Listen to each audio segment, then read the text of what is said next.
Krishna.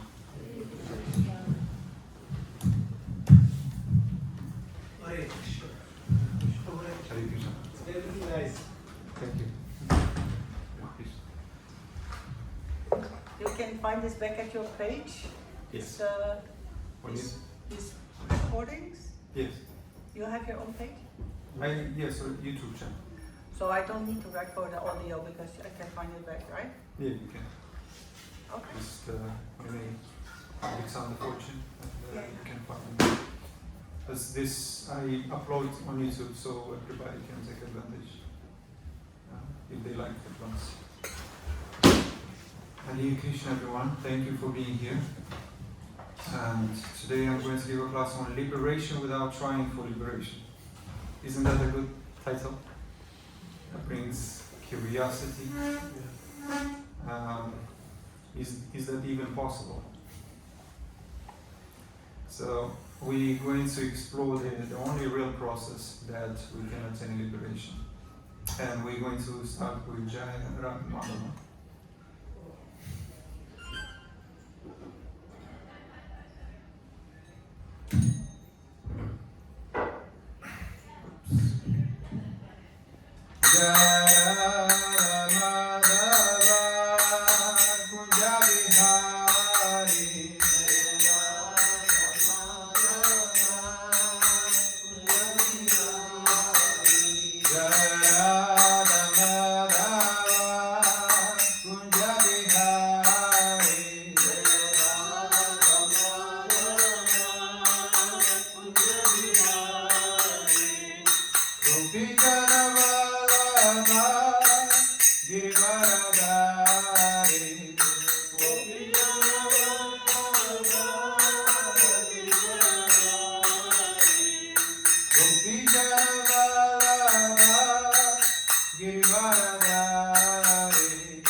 Vasudevaya.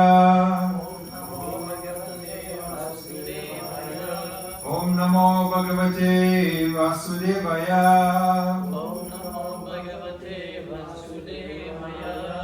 Om Namo Bhagavate Vasudevaya.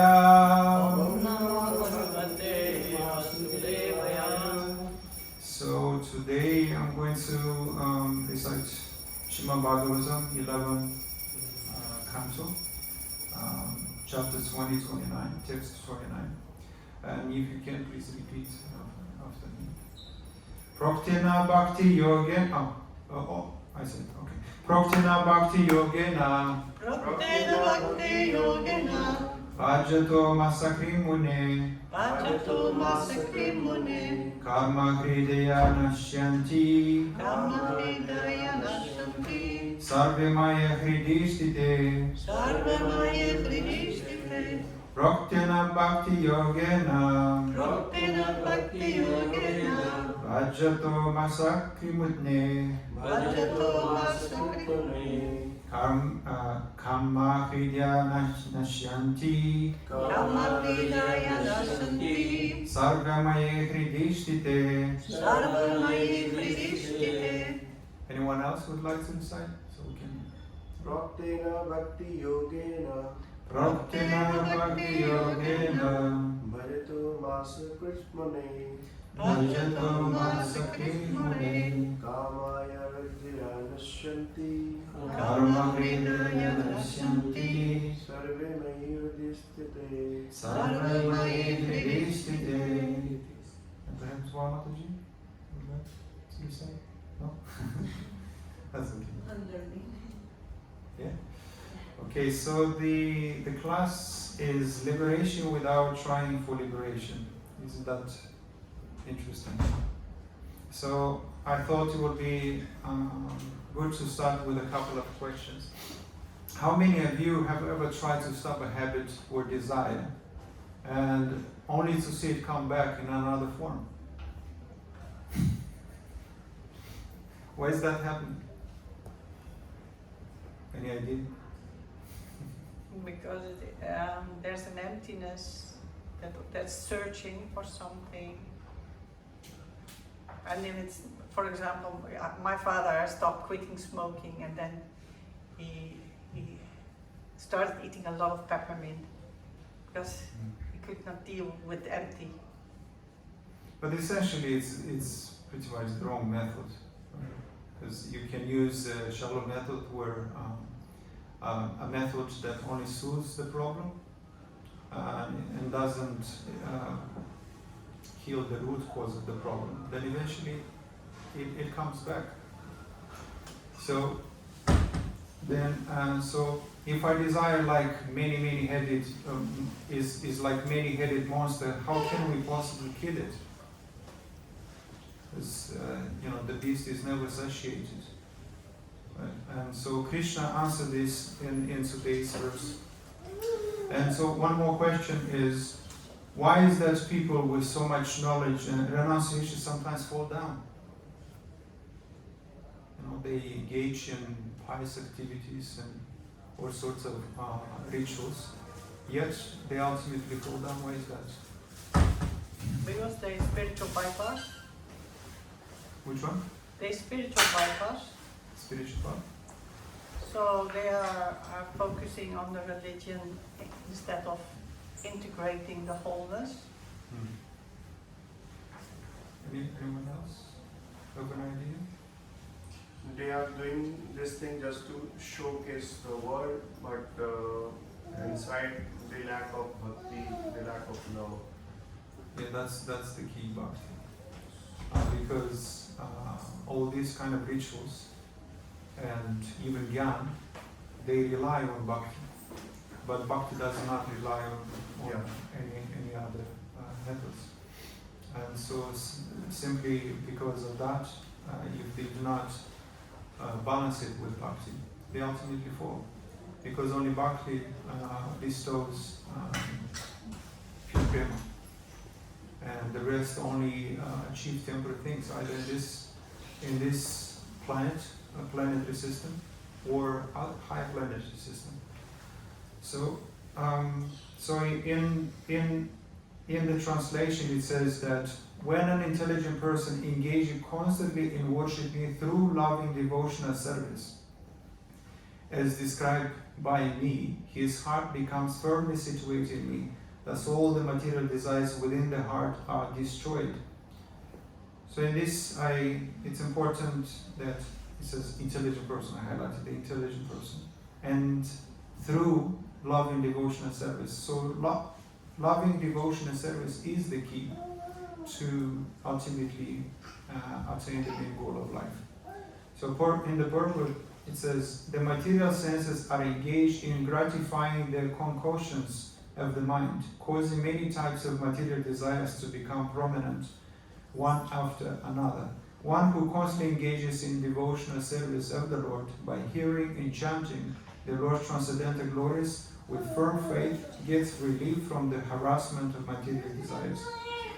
So these two, the first Harinam, hearing and chanting is the most important thing. And this is how you engage in devotional service. And therefore, you can combine that with pious activities at the same time. But pure devotees, they do not stress so much about pious activities, because even pious activity binds you into this material world. So if you're doing pious activities, you can just be promoting heavenly planets. Well, that's it. That's all about it. You cannot step outside of this material world. Simply rely on karma yoga.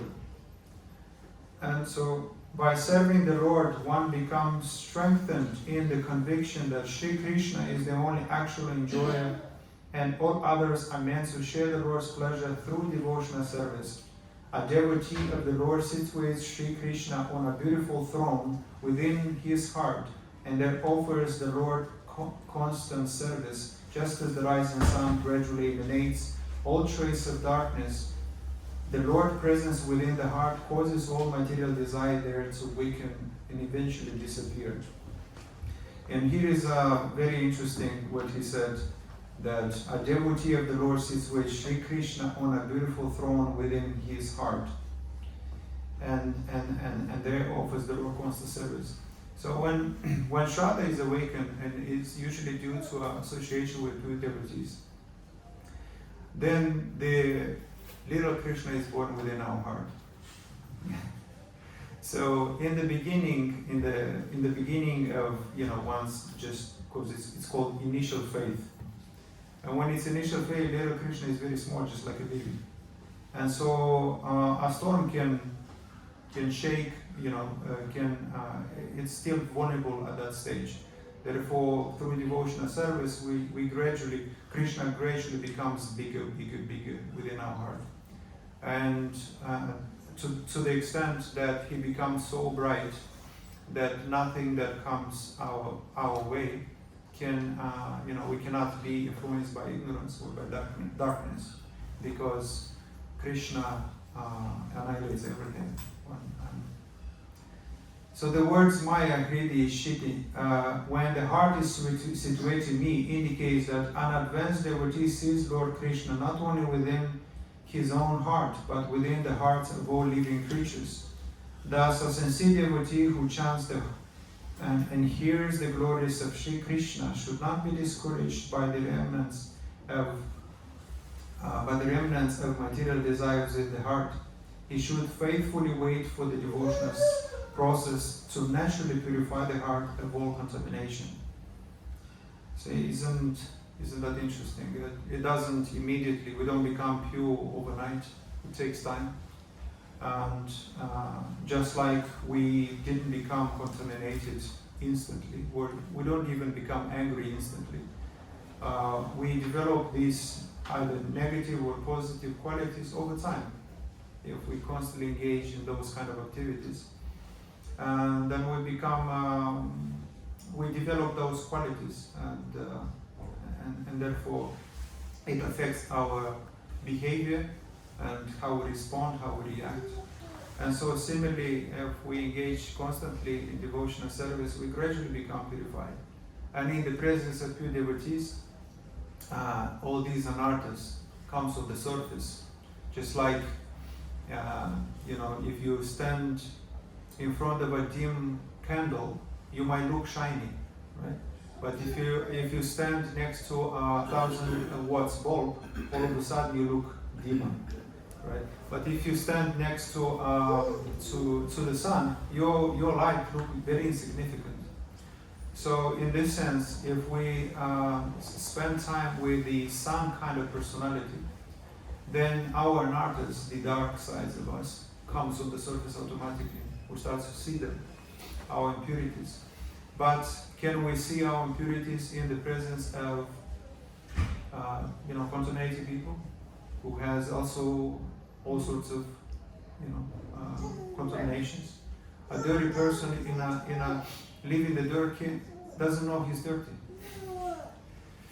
And so, but once he takes a shower and puts some aroma, all of a sudden he realizes he's clean. And then he wonders, how could I possibly live that way? So once someone is clean, they no longer want to be dirty. And so this is why association is such a big deal. It's very important to the point of Baba, and because we need guidance throughout these 9 stages of bhakti to purify ourselves. So just as the rising sun doesn't need to chase away darkness with a boom, when Krishna sits in the heart, desires automatically dissipates. Just like as faith grows, Krishna grows, and Putana, for example, was trying to deceive and kill Krishna, and she symbolically is the false teacher who's trying to deceive. Basically, the atheistic teacher. So when an atheistic person or impersonal philosophy comes across, as my thought, Krishna, because once you become strong in your faith and your devotion, nothing can shake you. Nothing can shake you, yes. So it's trying to eliminate the desires without Krishna is like trying to sweep away darkness with a stick. It's exhausting. It's practically impossible. However, we sometimes try to endeavor to remove these obstacles, these addictions, any unwanted propensities, and we might suppress for some times, but they ultimately come back. That's why the title of the subject today is Liberation Without Trying for Liberation. Because if we engage in service, in devotional service, we automatically become liberated. We don't even have to ask for liberation. It's just a consequence of our activities in the presence. So material desire are like hidden viruses in a computer.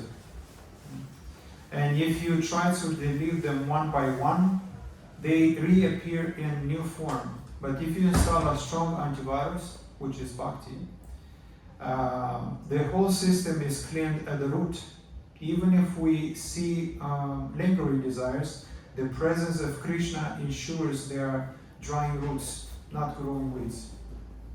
So once Krishna is present in our life, this is in one way we turn toward the sun. And when we walk toward the sun, our path is very bright, so that we don't feel hesitant to walk, because we can see clearly. But if we turn away from the sun, all of a sudden we see our shadow. And the more we walk in our shadow, we are overwhelmed with fear, anxiety, and especially fear of death. And so we are constantly under anxiety, affected. But when we have Krishna in our life, fear disappears.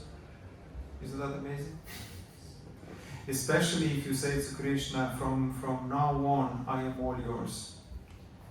Please give me protection. Krishna, in that there is a verse, I forgot which one, but it's this particular one, where if one says this, that from now on I'm all yours, please gave me courage. He actually promises that this is going to happen. And this very shloka manifested in my life. I was so stressed, so overwhelmed with anxiety and fear of, death, of dying. And ultimately, it disappeared. It just vanished. Because perhaps I had this, how do you call this, mercy of almost dying, and I've experienced what could happen in those moments. So yeah, so here is the next one verse, which is the follow-up verse from 11:20 in the purport. It says that advanced devotional service automatically awards one liberation from material bondage, as confirmed by Lord Kapila. So bhakti devotional service dissolves the subtle body of the living entity without separate effort, just as fire in the stomach digests all that we eat. And Srila Prabhupada states in his purport to this verse, a devotee does not have to try separately to attain liberation. That very service to the Supreme Personality of Godhead is the process of liberation, because to engage oneself in the service of the Lord is to liberate oneself from material entanglement. Yes, so it's the key is devotional service. And devotional service, I highlighted right in the beginning, automatically awards one with liberation. So you don't have to endeavor for it. Just as the stomach fires digest everything without micromanaging, bhakti digests and burns karma bondage automatically. And so we don't have to separately chase moksha. A lot of people think that moksha is the goal of life. And so they neglect bhakti. Especially if they focus primarily on liberating themselves. But bhakti is about spreading Krishna conscious movement. So we teach others so they can also be liberated, and I'd say the pure goal of life. Have we read this? Have I read the purport of the previous verse? Previous verse. Yeah. Yeah, the 29. No. The purport of this verse. Have I did it? Yes. So, because I forgot to. Here it's in the purpose says, by serving the Lord one becomes strengthened in the conviction that Sri Krishna is the only actual enjoyer. And all others are meant to share the Lord's pleasure through devotional service. So a devotee of the Lord sits with Sri Krishna on a beautiful throne with his. Oh yes, I did. Yes. And for some reason I thought I didn't. So in Srimad Bhagavatam, the next one, 20:31, it says that therefore for a devotee engaged in my loving service with mind fixed on me, the cultivation of knowledge and renunciation is generally not the means of achieving the highest perfection within this world. Isn't that interesting? So there is pretty much, I guess all of you know the 3 types of realization of the Supreme. Do you know, Prabhu? The 3 realization of the Supreme. So, which is Brahman, which is the first realization, and then Paramatma, which is localized Krishna within our heart, and the 3rd stage is Bhagavan, which is Krishna himself. And so usually people who endeavor to pursue karma yoga, they cannot attain none of this. They can only simply achieve promotion, either on this level or high level. But through Gyan, which is pretty much knowledge, one can realize Brahman, which is the impersonal Brahman. This is the first stage that anybody can realize.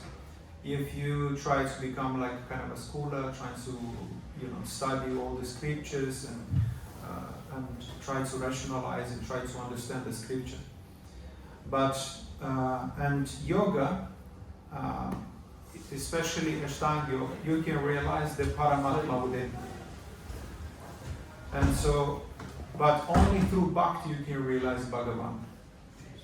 So these are the difference between pursuing Gyan, becoming a Gyan, because I was, before I committed, I was a Gyan. So I was inclined to pursue knowledge, I wanted to perfect knowledge. And therefore I realized a spark of Brahman, which is the impersonal. I start to understand that everything is Brahman, and everything.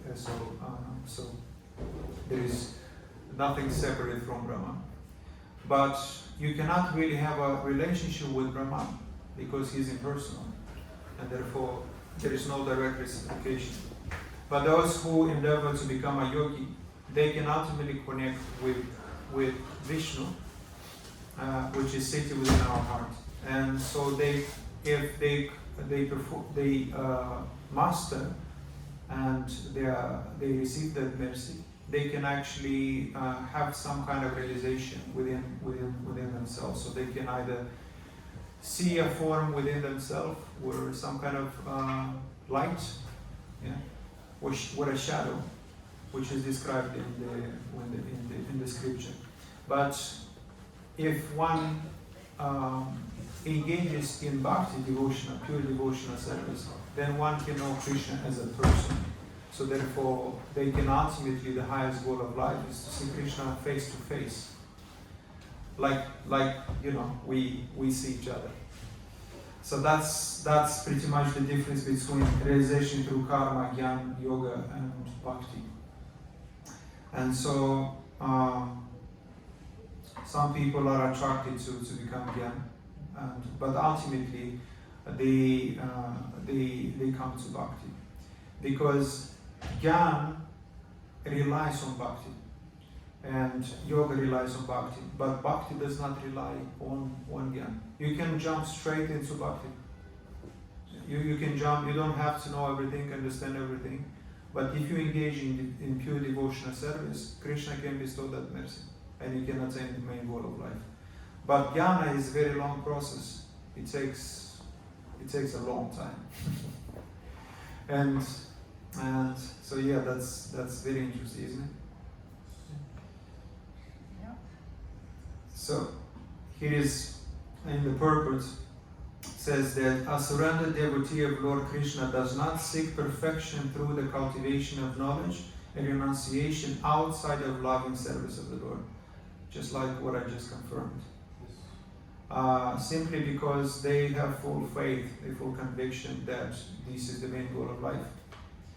Sometimes there was a question, a Prabhu asked me a question. I think there was another question. The question was, can you teach elementary school the knowledge from the high school? Why not teach high school knowledge to elementary school? Simply. Why can't we? Why can't we just teach university degree to elementary school?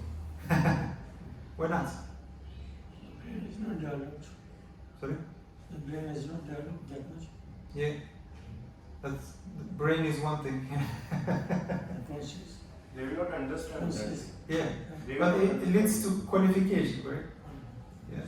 They're not qualified simply. They won't get it. They're not prepared for it. So they have to go through this grades in school, right? And so the first grade complements the second grade, third complements the fourth.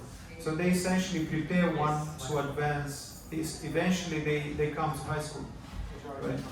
And so similarly, as somebody who is currently in one type of religion, is because they are qualified for that very religion, and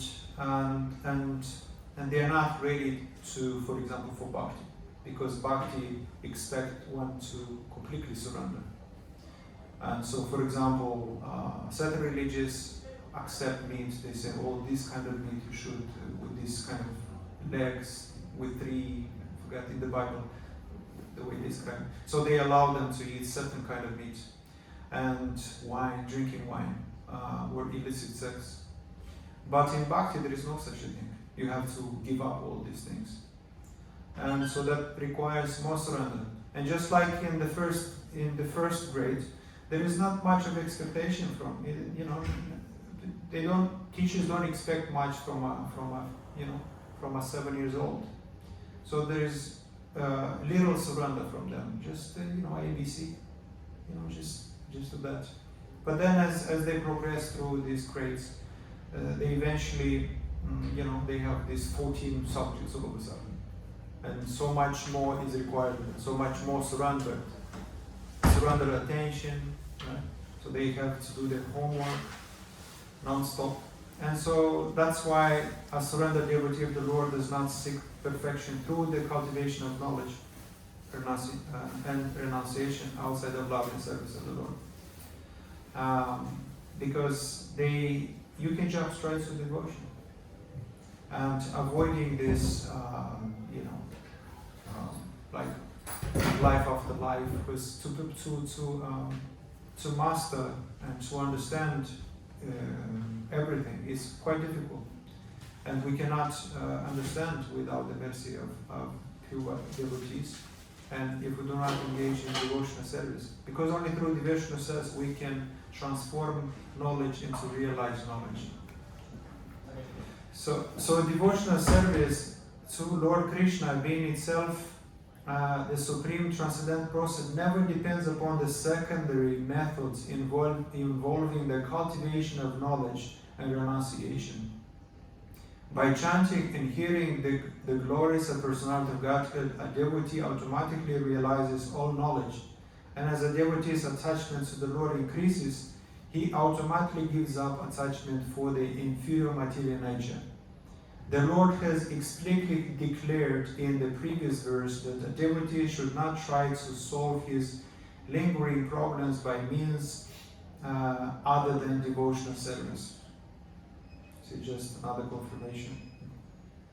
Although a sincere devotee has surrendered heart and soul in love and service to the Lord, there may be the lingering material attachment that prevents the devotee from perfectly realizing transcendental knowledge. Devotional service, however, will automatically eradicate such lingering attachment in due course of time. If the devotee tries to purify himself through cultivation of knowledge and renunciation, which fall outside the scope of devotional service, there is danger of his being deviated from the Lord, lotus feet, and falling down completely from the transcendental path. One who endeavors for purification outside the love and service of the Lord has not actually understood the transcendental potency of Bhakti Yoga and does not appreciate the extent of Lord Krishna's mercy. So isn't that interesting? Because Prabhupada even himself says that we shouldn't endeavor to read too many books.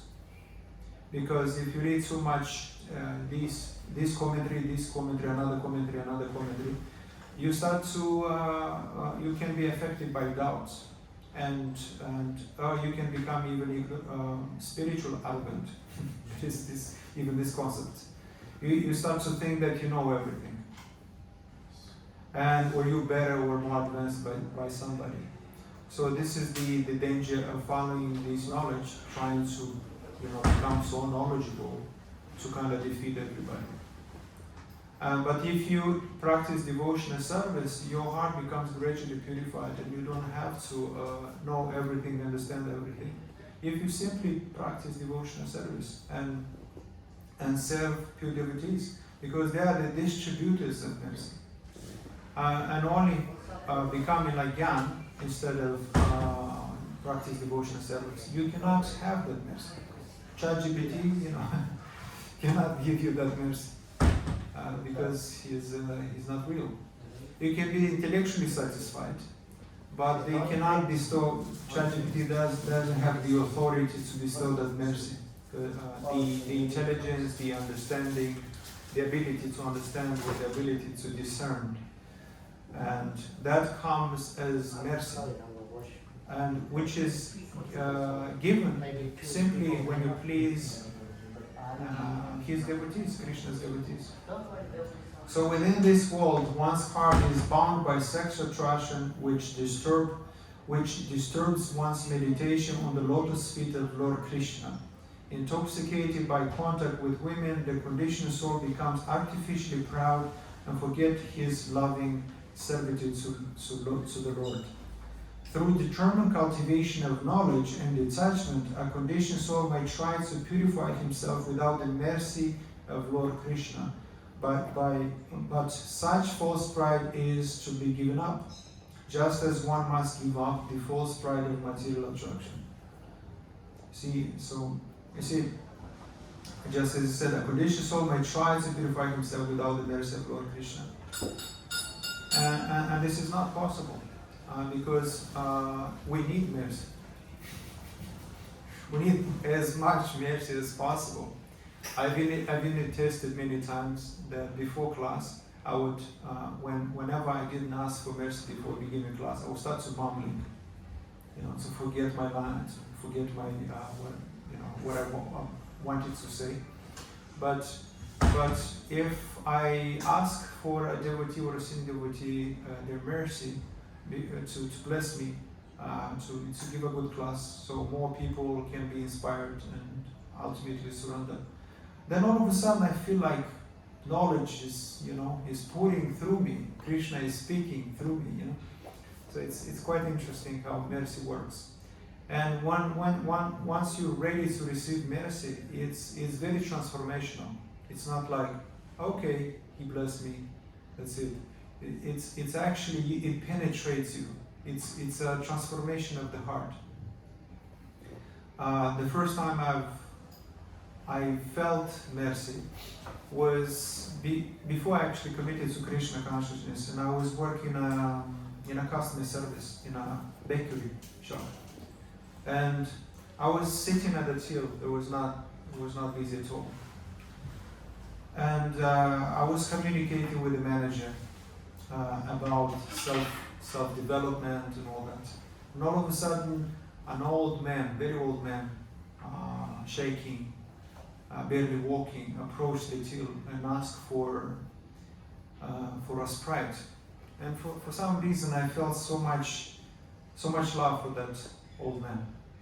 And I said, for you, I said it's free. You don't have to pay it. And he looked at me surprised, and he said, God bless you. It was a transformation event for me. I felt it for the first time in my life, that blessing. I started to cry, and my manager was confused. But it completely changed my life because of that. I've never felt before that. So that's when I understood that mercy, when you're ready to receive, it transforms your heart. If it didn't transform your heart, you weren't ready to receive mercy or receive blessing. And because mercy is compared with rain, and rain doesn't discriminate anybody. It rains equally on earth, right? But some parts of the earth is covered by plastic, by roofs, right? And even though it rains on everything, it's not equally distributed due to these plastic things. So in this way, our mind can be covered by, coverings are anarthas, envy, pride, doubts, disbelief. And when we have that, even though we receive mercy, it didn't land it, so we didn't absorb it. And therefore we didn't feel it. And it didn't transform us, and it didn't lead to actions. So that's how pretty much mercy works. And so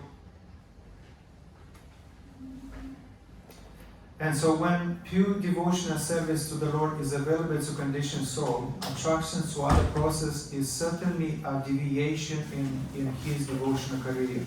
Material desire, stubbornly residing within the heart, can be vanquished by taking full shelter of the Supreme Personality of Godhead, Without false confidence in one's own cultivation of knowledge and renunciation, one should depend fully on the mercy of Lord Krishna, and at the same time strictly follow the rules and regulation of Bhakti Yoga as instructed by the Lord Himself. Isn't this interesting? That one should strictly follow the rules and regulation and completely depend on Krishna's mercy. And the way to receive mercy is through his devotees, because since they are the distributors of mercy, they are empowered to bestow that mercy simply by pleasing them. Just do anything that they say, follow the instructions. One time, for my first time, I asked Guru Maharaj, I'm a aspired devotee of Shivaram Swami, and I sent him a letter. And I asked him a few questions. At the end, I asked for mercy. And I was so anxious I was waiting. I was looking forward for his reply. And in 1 week, I got his message. And right in the beginning, he said, "Please accept my mercy." I was like, my whole day changed. I was so happy. Because I was ready to receive it. It penetrated directly my heart. It didn't just touch me here. It actually touched me there. And so it's amazing. And when you're ready to receive mercy, it will transform you. What else did he say, Prabhu, in the letter? Sorry? In the letter, what else did he say? Which letter? Your lesson. You replied to your lesson.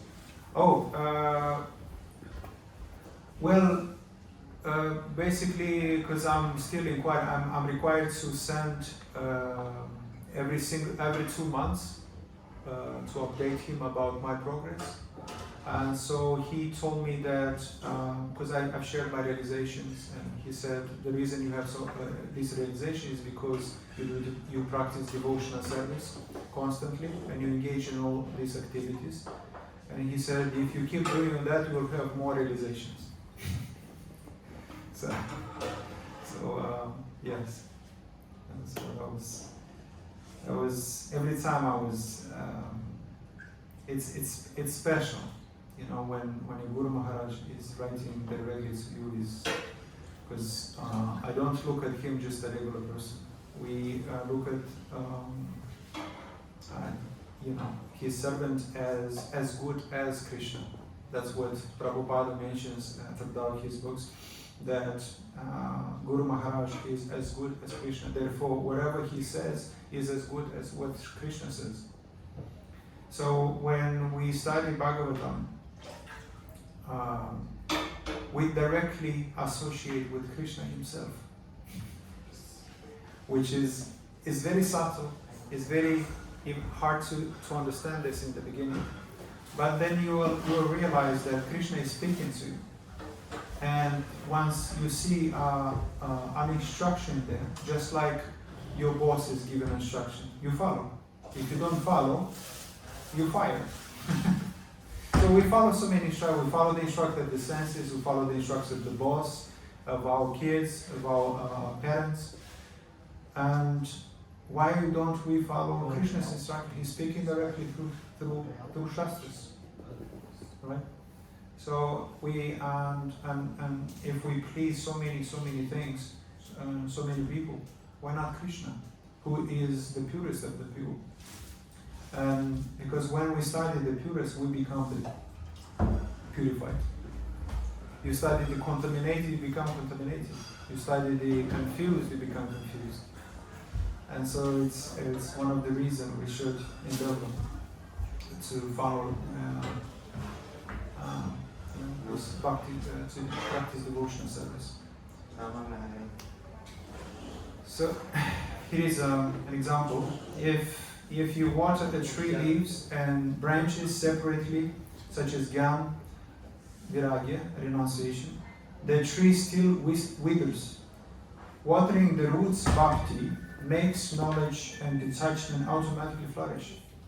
So we don't have to pursue jnana alone, because jnana relies on bhakti, but bhakti does not rely on jnana. So we can jump straight to devotional service. And when we practice devotional service, we are actually watering the root, not just the branches, which is compared with Gyan or Viragi, the branches and leaves. Here is another example. You don't need to change the screen, the camera, the speaker separately. Plug into the source and everything gets powered. Right? Bhakti is plugging into Krishna. All other perfections light up automatically. So I like this analogy because it gives you a direct understanding, instructions what to do. And sometimes we're trying to focus on the surface only. But it is what under the ground that creates what's above the ground. Right? It's what's invisible creates what's visible. And so when we focus on the root, which is bhakti, then we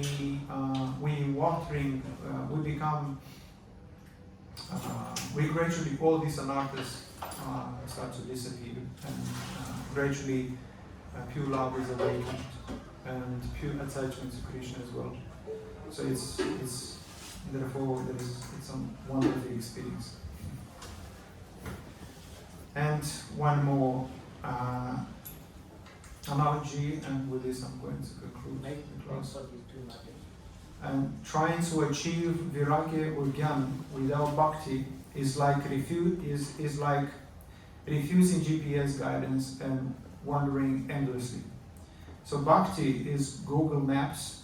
It recalculates, redirects, and gets you home to Krishna.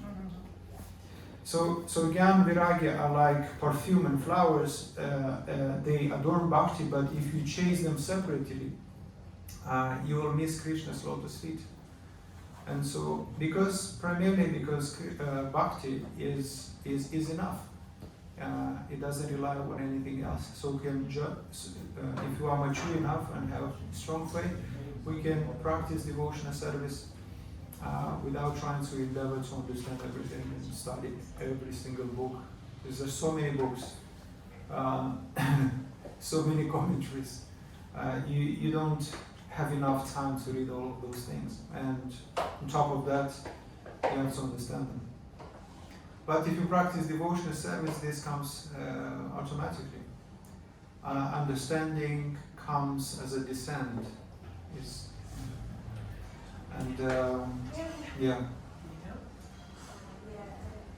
And with this one I'm going to conclude. Thank you very much. Hare Krishna. Any questions perhaps? Q&A.